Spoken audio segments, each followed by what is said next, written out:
We begin tonight with a shocking plane crash in Toronto. A Delta Airlines plane flipped upon arrival at Toronto's Pearson Airport and ended up on its roof Monday, injuring 17 people. Everything, drop it. Come on. Don't take no video. Put that phone away. No. Holy. Holy.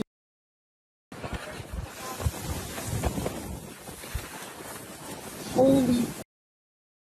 Oh my God. Yo, I was just on this plane. Oh my God.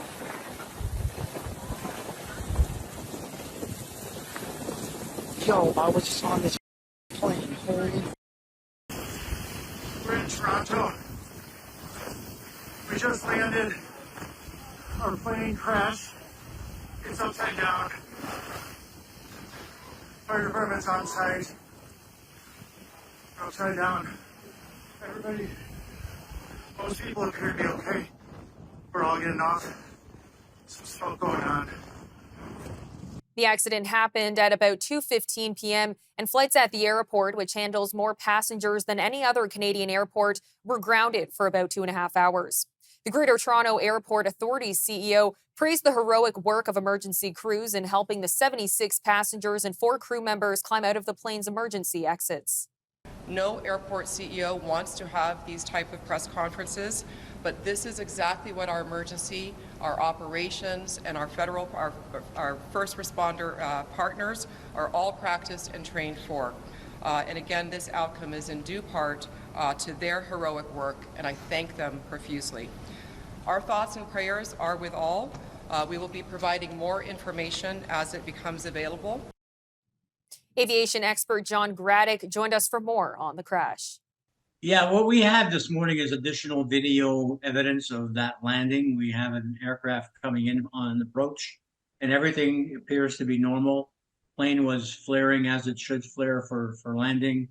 And as soon as the landing gear hit the runway, it seems that, the back end of the plane, started to drag on the runway itself, that there was flames coming out of the back of the airplane. The airplane tilted on its right side, and it appears that the wing got sheared off the airplane, and fuel started to leak off the wing. And then as the airplane was skidding down the runway, it somehow flipped. You see the left-hand wing flip into the air, and then the airplane landed on, or stopped, came to a stop on its roof. And there was smoke, there was fire, and much to the credit of the GTAA fire department, they were on the scene within a minute, extinguished it.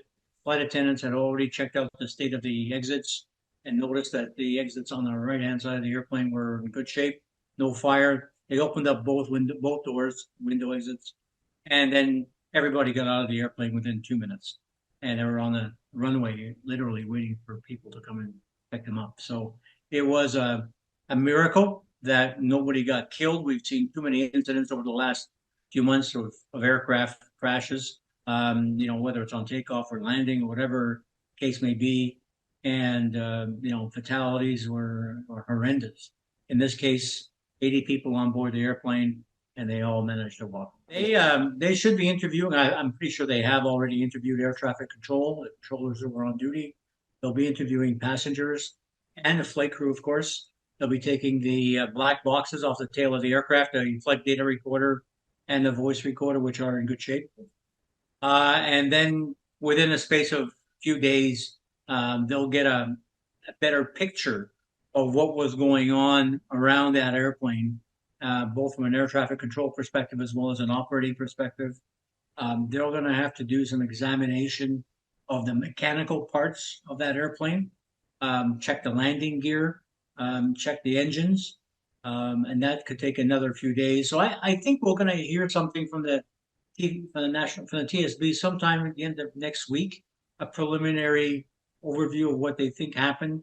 We'll get a more detailed report in 30 days, And then you'll have an absolutely comprehensive report published by the TSB, probably in about a year and a half, which is their typical timeline to get all the ducks in order and people know what's going on.